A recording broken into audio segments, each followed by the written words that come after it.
What's up, guys? Finally back on the winning side of things, at least for last night with 2-0 night. The Ducks covered the puck line, lost by one. They probably should have won the game. They were up 3-2 in the third period, and they allowed the game to be tied, and then they allowed a shorthanded goal that wound up being the game winner, which is something you just can't do, man.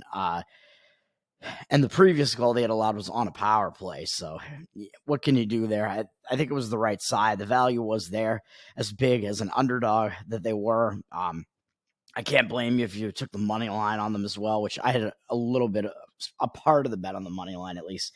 I think it made sense. I think it was the right side. The money line just didn't quite get there, but luckily I put the majority of mine on the puck line, so that wound up getting there. And then the Brooklyn Nets, that was a winner as well. So not too bad. Not too bad. I enjoy that. I got my NFL video up for the week. I talked about the horrendous NFL game tonight. Chargers, Raiders. Raiders are sitting at about a 3-point favorite with juice right now. I would have been Chargers 3.5, it looks like, with Justin Herbert, but of course he is now injured, so he is not playing in this game, so the line has shifted pretty dramatically. Raiders have 71% of the tickets and 61% of the cash, so it looks like the Raiders are the public favorite at home now, which is just crazy to think about. The cash discrepancy is going against them on the Chargers. I do lean to the Chargers in the injured player theory spot now with Justin Herbert out. They have some, I think he's a rookie, some quarterback who hasn't played before. Nobody knows who this guy is.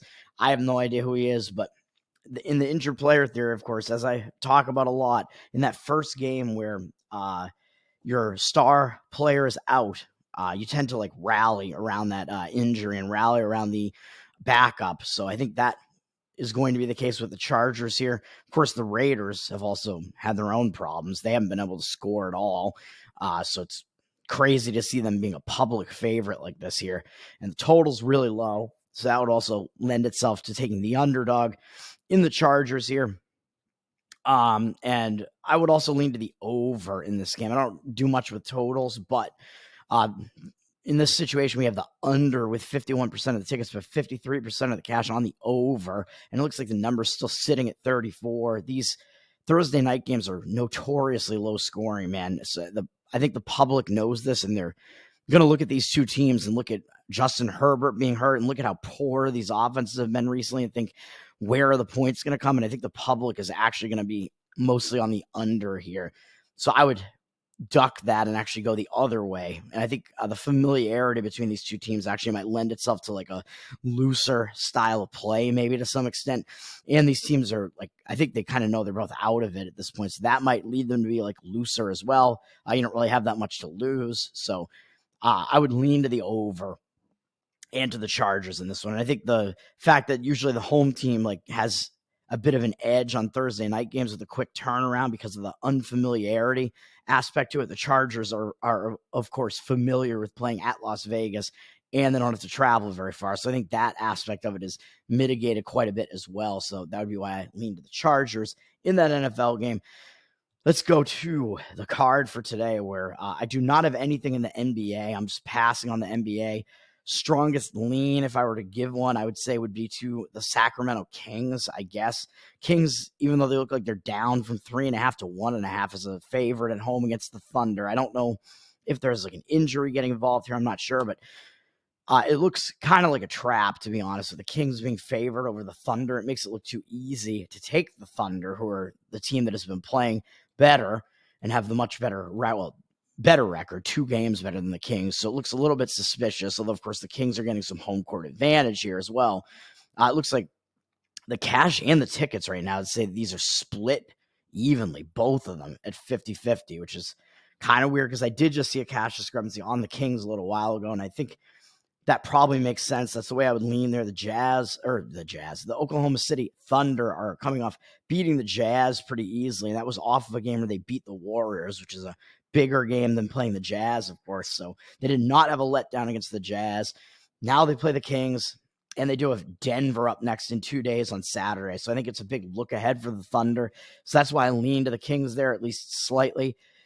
The Kings, on the other hand, Excuse me. So yeah, Oklahoma City Thunder have the returning champ Nuggets up next. Sacramento Kings got blasted in their last game by the Clippers, which was 2 days ago. I think Oklahoma City also played 2 days ago, but Sacramento's coming off a bad 20-point loss, whereas Oklahoma City's coming off a blowout win, and Oklahoma City has a big game up next. Although, I don't know, you might say maybe they won't overlook Sacramento, who was a playoff team last year and has been at least competitive this year. I don't know, but I think Sacramento is in a bounce-back spot after that blowout loss, so I lean to the Sacramento Kings slightly there.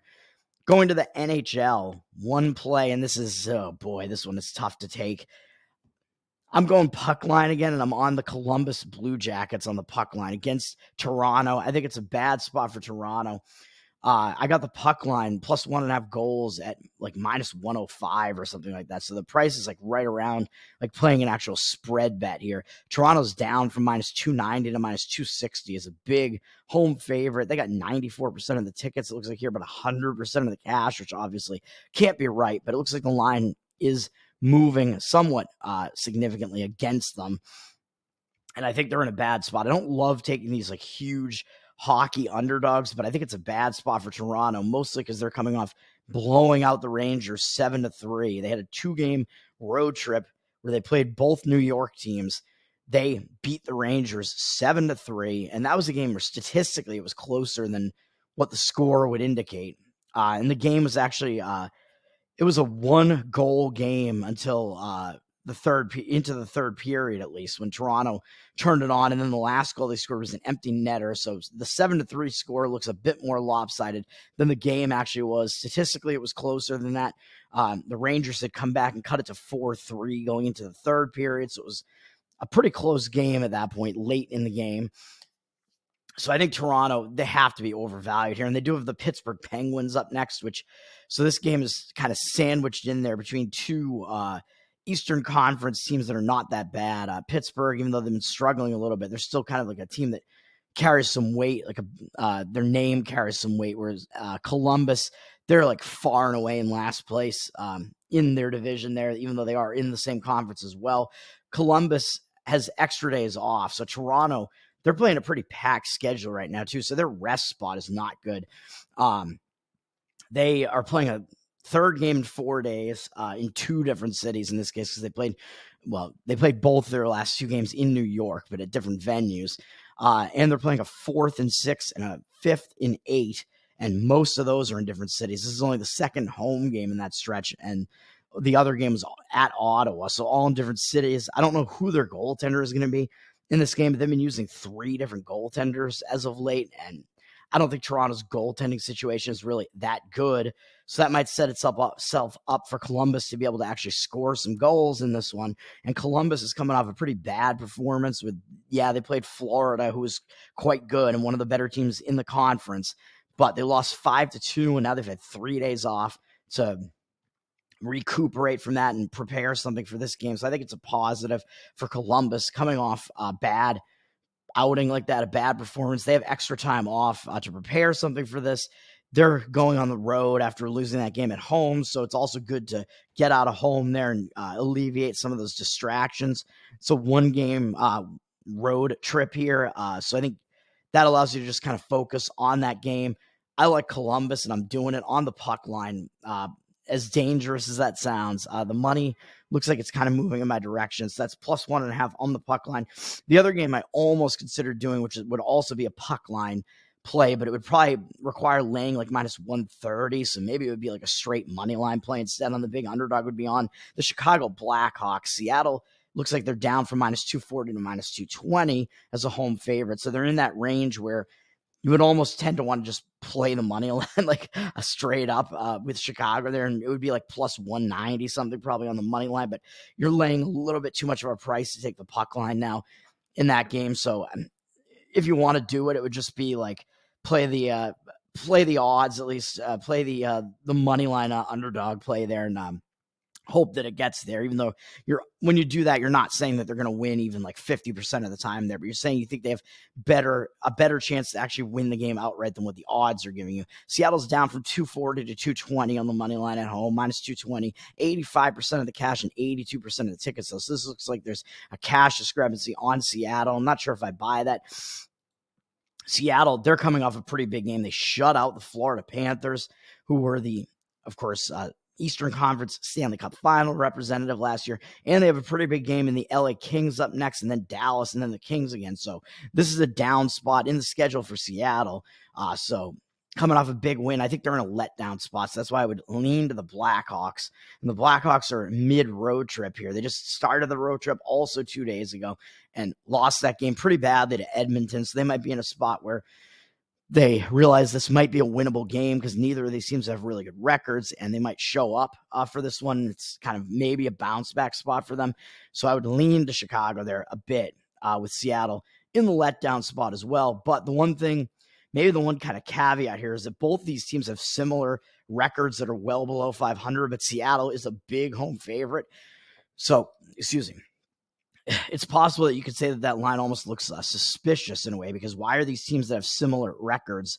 Why is Seattle line such a heavy favorite? Seattle is certainly the better team here, but the records don't really indicate that. So maybe that line looks a little suspicious in that way, but I do think that the public, because they're on Seattle here, they do know that Seattle is the better team. They were in the playoffs last year. Chicago has been kind of near the bottom of the NHL. So I do think that that's still known, that the betting public still does know Seattle is the better team, but even so. So I think that's, a bad spot for Seattle, a letdown spot. And then Florida, Vancouver, is that the other game I was looking at? No. Calgary, Minnesota is the other game I was looking at. Although Florida is flipped favorites, so they've gone from plus 102 as an underdog to minus 113 as a road favorite at Vancouver, which is kind of crazy. I don't really have much of a situational lean on that one. I don't really want to talk about all these hockey games because I don't have that much time before I get out of here. But Florida, it's just interesting. They flipped the favorite, even though it looks like Vancouver is probably public with 92% of the tickets on them. Don't really see a cash percentage on them yet. Florida just had that bad loss to Seattle that I just mentioned, 4-0 loss. They're kind of in bounce back mode here. Vancouver just beat the Wild, the Hurricanes, and the Lightning all in a row at home. So they're kind of hot right now, good stretch of games. So they might be a little bit of the overvalued team here. The line is actually telling you Florida is actually the better team, favored on the road at Vancouver, which is kind of crazy. So I guess my slight lean would be with the market in that one as well in Florida. And then Calgary, Minnesota is a weird situation. Minnesota's up from minus 140 to minus 147 on the money line, but it also looks like they have 79% of the tickets, but only 71% of the cash. So it looks like the cash discrepancy is against Minnesota, even though it looks like the line has moved up a little bit on Minnesota. Minnesota, I consider them to be in a bad spot. They're coming home from a 4-game road trip that took them into the Western Canada area, Pacific Northwest area. They went 2-2 on the road trip. They've had 3 days off now, but I still think it's kind of a distracted spot when you return home from a road trip like that. And they do have Vancouver up next, which is a bigger game than this game against Calgary. However, they did beat Calgary 5-2 to start that road trip they just had. So it is quick revenge for Calgary, which would this all has me kind of leaning to the Calgary side here, with Minnesota having returned home from a road trip and having beaten Calgary on their own ice during that road trip. All of that, and with Vancouver up next. So it's a look ahead. All of that has me leaning to the Calgary Flames a bit there. But they do have the extra time off. And I guess the one thing that kind of concerns me about if you were to play Calgary here, I think Calgary is also in a bad spot. So this is the reason why I'm not playing it. Calgary is playing a third game in 4 days, all in different cities. And it's also a 4th and 6, all in different cities, and a 5th and 8. And a 6th and 10. So they've had a jammed schedule. In their last 2 games, they lost by 1 at Colorado, and they lost, and I think they were winning that game right up until the end. They were winning 5-3 fairly late in the game to the third period, and they lost really close to the end to Colorado. Tough way to lose that. And then Calgary had to play at Vegas right after that and played tough again and wound up losing that game in overtime. They kept that game close, and they were winning at various points in that game. They were winning to start the third period in that game too. So that's 2 really tough games for Calgary. And they have the shorter rest than Minnesota does here. So it is a bad spot for Calgary as well. It's a bad spot for both of those teams. So that's why I can't play it. Both of those teams are just in bad spots. And then Calgary might be a little bit focused because they know that Minnesota just upset them on their own ice. So that might lend itself to a little bit of focus on Calgary. So I think maybe the slight lean would be to Calgary for that reason, but they're the less rested team. So it's tough to get there. And they've played 2 really tough games in a row. So those are my thoughts on the NHL. It's really tough to get there on that game if you were to want to look to play that game at all. Going to college basketball, I hope this line has not drifted away too much. I'm taking Lamar on the short card. I noticed this one. Lamar's up from a pick'em to what looks like a 3-point favorite now, but I saw the line as being kind of all over the place. I was able to get them at -1.5, and I still like it like in the 2 range. I think this is a spot where it makes sense to take Lamar. Lamar, I don't think they're actually the better team, and they do have the worst record, and they're in the worst conference, I think, than UL Monroe is. But I think UL Monroe is only slightly the better team here, and that's what the odds makers are telling you, that Lamar is getting the home court advantage here, so that makes them the favorite. I think if it gets up to like the 3 range, maybe it's going a little too far on Lamar here. Ken Palm, I think, has this game at 2, even though they have Lamar as the slightly worse team, which I think is correct. This is one of those games where it's the syllogism thing, man, where recreational bettors are going to look at what these 2 teams just did and see, oh, they just play the same opponent. UL Monroe just played at Sam Houston like 2 days ago, December 12th. Yeah, 2 days ago, and they played a really tough game and had a lead into the second half. Like deep into that game, UL Monroe was leading that game. They wound up losing it at the end as a 9.5-point underdog at Sam Houston. That's a tough way to lose, man. You're winning most of that game as an underdog, and you let the lead slip and you let it go away. Now you have to turn around and play again 2 days later. That's a bad spot for UL Monroe. When you're coming off a near win, like you just missed with the upset there against a fairly substantial favorite, that's the spot that UL Monroe is in. They almost won at Sam Houston. Looking at Lamar, who did they play last? Oh, they played at Sam Houston in their last game, and they lost that game by 20 points. So people are going to look at that and think, well, wait a minute. This is basically just a pick the winner type of line, and Lamar just got crushed at Sam Houston, but UL Monroe almost beat Sam Houston, both at Sam Houston. Well, clearly Lamar's the way worse team here. So how could Lamar be a favorite here? There's got to be value on UL Monroe, right? They're the team that almost beat Sam Houston, and Sam Houston destroyed Lamar. So how could Lamar be a favorite in this game? That's like the syllogism aspect of it. I think people are going to look at that and take too much away from like a single game's worth of results. And yeah, I think Lamar was actually an 11.5-point underdog at Sam Houston, which is about in line with what we're saying here, though, that they're about a 1.5. They're like 1.5 points worse than UL Monroe is. I think that's about right. And so they were a little bit of a bigger underdog at Sam Houston. They got the doors blown off them. The game was never really close, but Sam Houston shot out of their minds. That's the thing. They shot 52% from 3, 53% from the floor. Kind of an anomalous shooting game for Sam Houston. Kind of an outlier. Like teams don't tend to shoot that well here.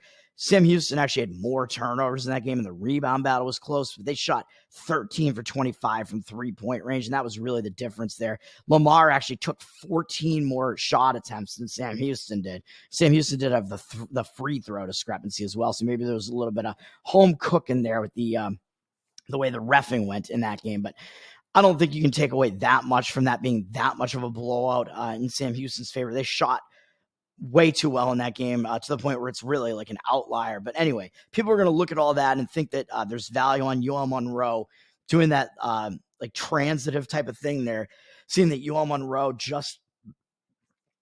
almost beat Sam Houston, whereas Lamar got wrecked by them, both at Sam Houston.